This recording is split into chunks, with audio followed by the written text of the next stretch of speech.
I'm Elinor Silverstein, and today I'm here with Beverly Atkins, and we're going to be talking about her upcoming workshop that's called Awareness and Adaptations of Time to our upcoming Feldenkrais Guild of North America conference. It's 2025, and it's going to be September 12th through the 14th.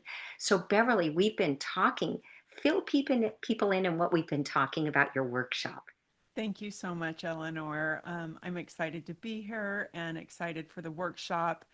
I will be sharing how to adapt a full 45-minute or longer ATM into a shorter version for people who have nervous systems that may not be ready for a longer lesson.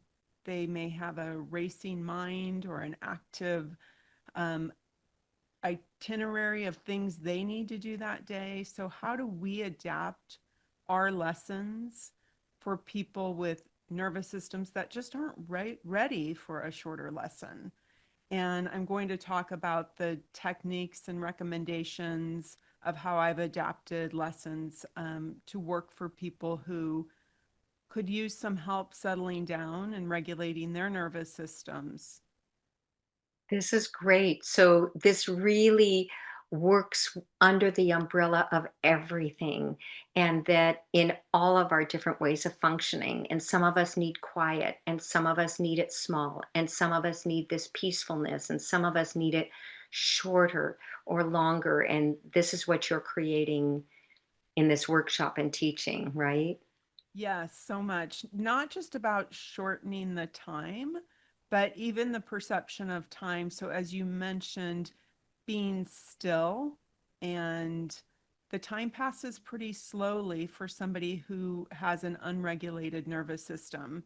So, noticing their breath, noticing the tracing of their shoulder blades, something that subtle, the time goes incredibly slow.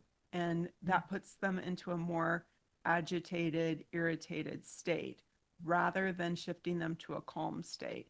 So, how do you adapt their time through active movement so that time passes pretty quickly for them because they're actively involved in their movement as opposed to sitting still? This is great. I'm looking forward to your workshop. Thank you so much, Beverly. Thank you. See you soon.